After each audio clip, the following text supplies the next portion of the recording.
Ухаалаг Улаанбаатар хөтөлбөрийн хүрээнд Google-ийн газрын зэрэглэлд Монгол тал нутгийн 6000 км зам болон Улаанбаатар хот бүхэлдээ багтаж Монголын бодит зураг Google компани 360 градус буюу Street View санд орсон тухай өнөөдөр албаасаар Google компани төсөл хэрэгжүүлэгчдийн талаас мэдээллээ. Өөрөөр хэлбэл Монголын 4-5 аймагт Улаанбаатар хотод гадны болоод дотоодын жуулчид аялахад хялбар болж төөрж бодлох асуудал ард туцарч байна. Мөн цаашид монголчууд Монголд аялагч нар дэлхийн дэвшилтэд хөл нийлүүлж алхах юм.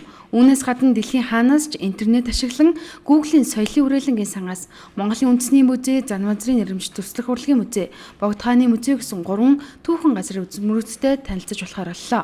Одоогоор дээрх музейдийн 200 гаруй соёлын зүйлсийг багтаасан 20 гаруй онлайн үзэсгэлэн Google-д байршжээ. Тэгэхээр манайх бол одоо бүх танхимаа хамруулаагүй зээгт наамлын танхим болоод цөөн танхимууд орсон 50 орчим үзмөр болсон. Энд цамын маск, зээгт наамл болон даншиг наадмын сэдвтэй үзмрүүд байгаа.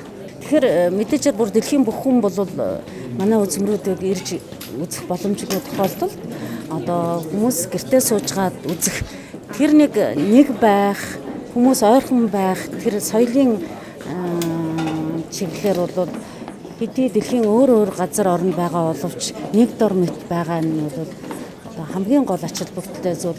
Монголын үндэсний музей нийтдээ 10 үзэсгэлэнгийн танхим байгаа. За энэс одоо бид 7-г нь багтаасан. За нэг төр үзэсгэлэнгийн танхим бол хасагдсан. Уламжилт соёлын танхим бол хасагдсан. За бусд нь бол бүгд багтсан. За тэгээниз нь бид осгоо нандин бүтээлүүд за үнэт болон осгоо бүтээлүүдээс 80 гаруй үзмрийг одоо Google байршууллаа. За энэ нь одоо дэлхийн өнцөг улам бүрээс Google-тэй харилцдаг бүх хүмүүс Монголын үндэсний музей үзмрүүдтэй танилцах ийм боломжийг нээж өгч байна. Google-ээр дамжуулж Монголын түүх, ёс заншлаа илтгэсэн түүхэн үзмрүүдийг гадныхан сонирхно. Өөрөөр хэлбэл Google байрсан түүхэн үзмрүүдтэй танилцсан жуулчид Монголд аялахыг хүсэж манай улсыг зорино гэж төсөл санаачлагчид тооцжээ. Энэ жил Европын жуулчид нэг дунджаар 30% нэмэгдээд ирсэн юм а. Би тэгээд арай байршуулсан биш байгаа гэж бодож байгаа. Яг тэгэхээр жуулчин гэнтхэн ирсэн нэмэгдээ явцсан. Тэгэхээр энэ Google руу ороод одоо ингээд нэмэгдээд эхэлсэн юм болов уу гэж би зүгээр тааж бодож байна. Магадгүй сая гэнтгэл тийм болсон. Яг тэгэхээр тэр Google Map-д ороод эсвэл Google Art-д орсон хүн бол ирээ л гэсэн зүйл бодохоос өөр аргагүй. Ийм байдлаар бол мэдээлэл очиж байгаа.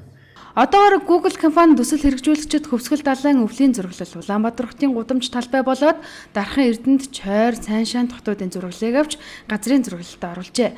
Мөн энэ жилийн үндэсний их баяр наадмын нээлт хаалт болон хүчит үхийн барилдаан, хурдан морины уралдаан, сур шагаан харвай зэргийн бичлэг зураглалыг авсан байна.